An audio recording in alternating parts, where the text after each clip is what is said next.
With website accessibility litigation, the settlement amounts typically range between $5,000 and $20,000. And this is what I have heard from multiple defense attorneys who are active in defending clients in this space. Now, there's a huge asterisk here I have on the whiteboard, and I will get to that in a moment. But first, just know that, of course, your settlement amount can be less. Of course, your settlement amount can be more. It really depends on a number of factors, and I have a few on the whiteboard. And the first influencing factor, of course, is the plaintiff's law firm itself. So who is the plaintiff's law firm? How open are they to negotiation? How willing are they to go to court? How reluctant are they to go to court? And that very much plays a part. And then I have on the whiteboard their location as well. So with New York litigation, you can expect to pay a premium. That's where the higher settlement amounts are. So I'm going to write New York on the board. Also, another influencing factor is the size of the defendant, what your revenue is. So if you are a smaller business, if you have less money, of course, the plaintiff's law firms are aware of that and they are considering that. Sometimes you may not be able to afford their final offer or what they're asking for. And so what happens is inevitably the plaintiff's law firm asks for your tax returns. So if you provide those tax returns, it is a way to potentially have this settlement amount lowered because then they know you really can't afford the settlement. That is one way where you might see a settlement amount less than $5,000.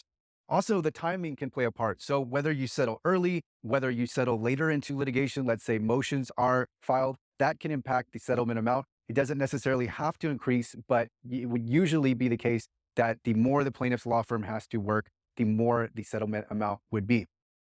Also, the strength of the case. So I've had an in-house counsel tell me that because they presented the plaintiff's law firm with information that the accessibility really wasn't as bad as the plaintiff's law firm made it out to be, that they were able to chip away at that settlement amount. And then the last bullet point I have here is the defense attorney. So someone who is experienced in this space is very much going to be at an advantage because they are going to know the typical settlement amounts and where there is room to, like I said before, chip away, where the plaintiff's law firms are more willing to bend. Also, they might just be on good terms with the plaintiff's law firm. And that might not sound like something you would want as a defendant, but it can be extremely advantageous because then there's more of a free flow of information. There's more of a willingness to compromise.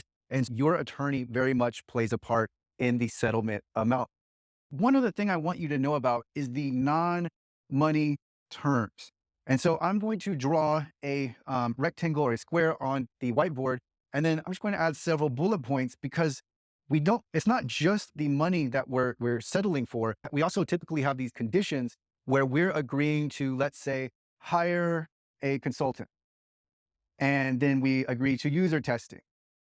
And then let's say we agree to WCAG 2.1 AA conformance. And then let's say we agree to interval audits. So all of these different things can really start to add up. And if you're concerned with this, let's say $10,000, well, these services can far exceed $10,000 depending on what you agree to. And you really want to approach accessibility and control accessibility on your end. You don't want to be reporting into a plaintiff's law firm, especially on a recurring basis. So you really want to have as little non-money requirements as possible. Keep this in mind because I can guarantee you there are so many clients who are unaware that this is what they're agreeing to. And it's not that they're unaware of what they're agreeing to, they're unaware of what it means. They're unaware of the cost, they're unaware of the resources that are necessary to meet these different stipulations in the settlement. That is also something that you really, really want to be aware of. And that goes back to my big asterisk that I had on the settlement amount is it's not just the money, it's the non-money terms.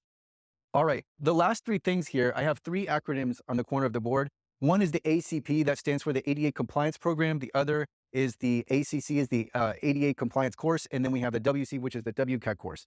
The last two are training that are put out by me. The ADA Compliance Course is going to help you prevent litigation. So that's the idea here. That's the objective, is to preempt litigation wherever is possible, because then again, we're taking on accessibility on our own terms, and we don't necessarily have to sign up for more than we want to or that we can afford. The WCAG course is going to help train your team on accessibility and how to make your website WCAG conformant. And with the ADA compliance program, it really is a done-for-you service where you get an audit and the remediation of your code. And there's a lot more that's involved in it. But the point here is that there are services and there are options to help you address your accessibility so that hopefully You can preempt litigation. If you're already dealing with litigation and you have entered into a settlement, at least you have a path forward so that you can avoid this in the future. But that's it. Today we covered the settlement amounts and the non-money terms. And if you want to know more about the different services and training I offer, I will include more information in the description.